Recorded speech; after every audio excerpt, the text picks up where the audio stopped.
আমি আইএসএফ করি। যা ওরা নমিনেশন ভোট করলে তো ওরা হার হয়ে যাবে, জানে নমিনেশন আটকাতে হবে, তাই আমাদেরকে নমিনেশন আটকাবার জন্য এই মারধর করবে। পুলিশের সামনেই তল করছে, মারছে। আমরা বলছি যে আপনারা ঠেকান, দেখেন, তারপরে ওনারা মানে লোক দেখানি থাকাচ্ছে। শওকত মোল্লা যদি বুকের পাটা থাকে, যদি বাপের পাটা থাকে, যদি রক্তের জন্ম থাকে, তাহলে যদি ভাঙড়ে অবাধ সুষ্ঠু নির্বাচন করে দেখেন। ক্যানিং পূর্বে অবাধ সুষ্ঠু নির্বাচন করে অবাধ নির্বাচন ভুলে গেছে, মনোনয়ন দিতে পারবে না, বিরোধীরা মিটিং করতে পারবে না, বিরোধীরা মঞ্চ করতে পারবে না, বিরোধী ঝান্ডা লাগাতে পারবে না। এই হয়েছে শাসকের একটা পলিসি। যার জন্য ভাঙড়ের ব্যাপার নিয়ে, ভাঙড়ের বিষয়টা নিয়ে শওকত মোল্লার নামটা আমি মুখে উচ্চারণ করতে চাইছিলাম না, কিন্তু এমন একটা হারামি মোল্লা যে মুসলমান জাতি নামে কলঙ্ক, মুসলমান সমাজকে তারা ছোট করে দিচ্ছে। কারণ টিএমসি তো অ্যাকচুয়ালি আরএসএস বিজেপির দালাল।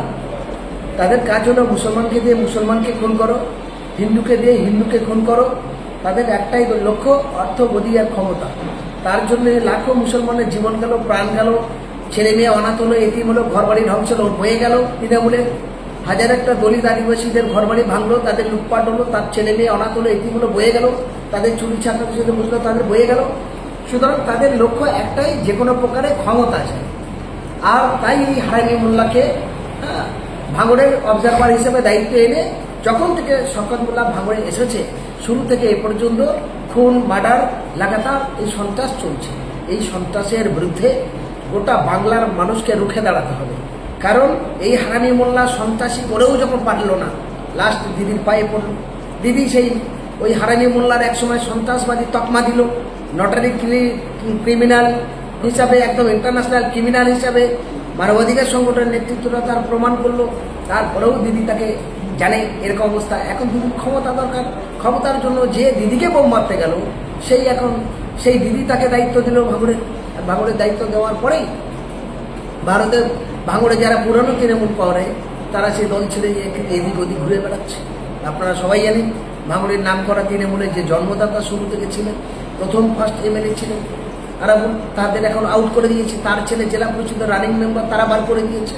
ফলে অসংখ্য মানুষ যারা পুরানো, যারা এই দলটার জন্য যারা রক্ত দিয়েছে, সময় দিয়েছে, শ্রম দিয়েছে, আজ ভাঙড়ের মুখে তাদের কোনো সম্মান নেই, আজ ভাঙড়ের মুখে তাদের কোনো দাম নেই, আজ ক্যানিং পূর্বে তাদের কোনো দাম নেই।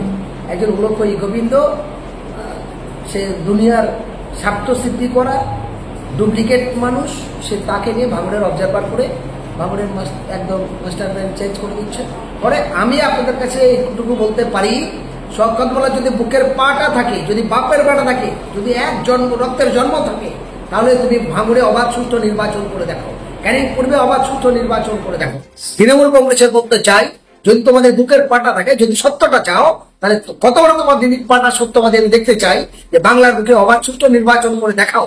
আমার মনে হয় এই তৃণমূল আর বিজেপির সেটিং ব্যাপারটা বাংলার মানুষ পরিষ্কার বুঝতে পেরেছে।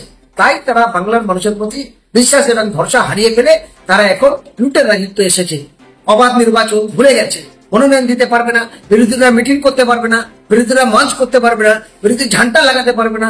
এই হয়েছে শাসকের একটা পলিসি, যার জন্য পাচ্ছে না। আমরা দেখলাম যে আজ পুলিশের সামনে টিএমসির লোকেরা আইএসএফ এর লোকেদেরকে মারলো, কিভাবে? দেখুন, পুলিশের একটা বড় অংশ তো তৃণমূলের দলদাস দালাল, তৃণমূল থেকে হত্যা পায়, সিন্ডিকেটের টাকা পায়, জমির টাকা পায়, সমস্ত অবৈধ ব্যবসা থেকে টাকা পায়। সেই টাকাটা দুটো অংশ ভাগ হয়, একটা তৃণমূলের নেতৃত্ব ভাগ পায়, একটা এই নেতারা ভাগ পায়। যার জন্য নেতাদের কথা শুনেই পুলিশ চলে।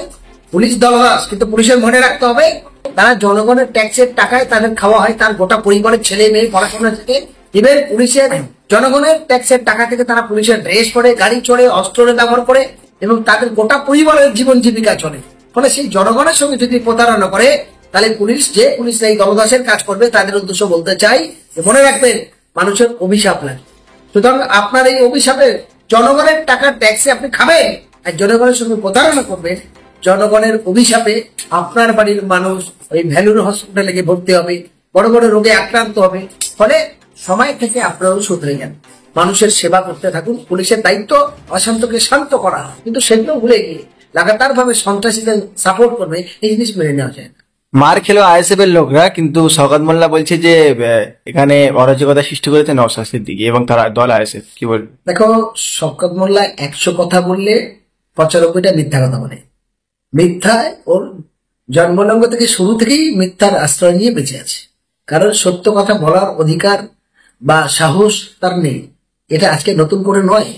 শওকত মোল্লার জীবনীটা দেখুন তো, শুরু জীবন কি ছিল, ওর যৌবনকালটা কি ছিল, 20 বছর বয়স থেকে ওর হিসাবটা ও নিজে বলুক তো, ওর লাইফটা কোথা থেকে পরিবর্তন হচ্ছে, এখন এত টাকার মালিক কি করছে, এতগুলো সম্পদ কি করে তখন করছে, সত্যি 2 নম্বরই করে জীবনযাপন চলছে। সুতরাং তার মিথ্যা কথা বলাটা অভ্যাসের পরিণত হয়ে দাঁড়িয়েছে, এটা সারা দেশের মানুষ তা বুঝে গেছে।